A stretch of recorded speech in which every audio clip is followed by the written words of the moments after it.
So now we're going to think about some kind of research skills as much as we talked about kind of writing skills, structure skills.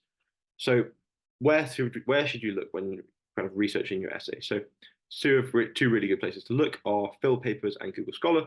So these are going to be examples of um,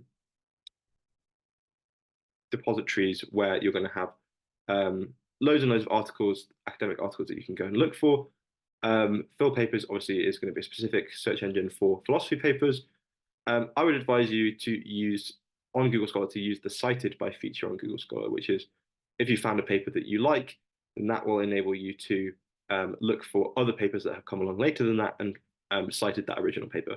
And this will be really useful for you in finding papers that are engaging with the arguments that you've already made. So it saves you a lot of time because you can use kind of searching for keywords, so typing in responsibility for belief, but that might only get you so far and is not a very structured way of doing it. So another way that you can kind of research effectively is look for references in encyclopedia articles. So the Stanford Encyclopedia of Philosophy and the Internet Encyclopedia of Philosophy are both very good.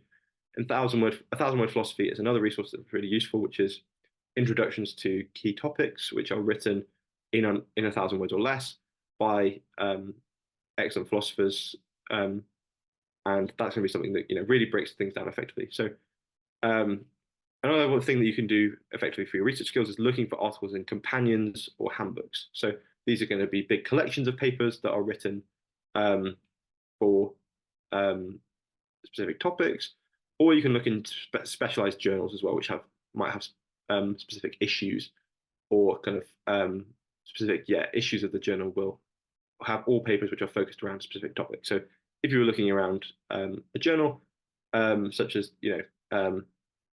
something like Noose or Synthese, these might be very likely to have special issues that look specifically about the issue of responsibility for belief.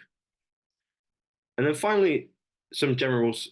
Now that we've covered kind of where to look, it's worth thinking about how to look as well. So when you're engaging in philosophical research, one of the things that's going to be really important is to check where your sources come from. So I suggest this is maybe going to be less important when it comes to this kind of paper because this isn't something that's going to be super politically charged. Not a lot of other people will have written about this other than philosophers probably, but it's still a good general rule. So check where your sources come from, check the kind of provenance of your things that you're reading, and make sure that there's not going to be any major likelihood for bias.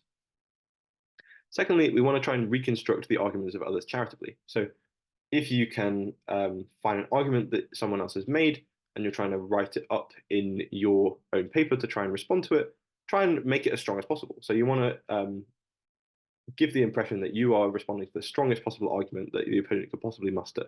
Because if you then go and show that it's incorrect, you've done the most impressive thing possible. Whereas if you use a kind of straw manned or dumbed down version of that argument and then try and beat that, that's not going to be nearly as impressive.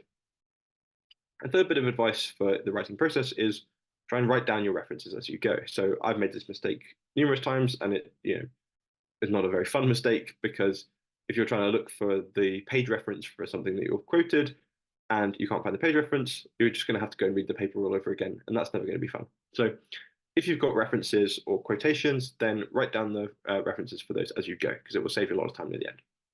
And then finally, as a kind of general piece of writing advice I would give you is this phrase here, kill your darlings, which is effectively the expression of the idea that just because you kind of like the idea of something or you've worked hard on something doesn't mean that it necessarily warrants space in the finished paper. So this can often be a really hard edit to do, but it's often the most worthwhile one, which is acknowledging that an idea that you maybe had at the start of the research process doesn't fit with the finished paper. So even if you think you've had a really good idea or found something that's been really useful, ultimately it can take a really hard, it can be a really hard decision to look at that with a critical eye and suggest that actually maybe it doesn't work as the paper has evolved over time.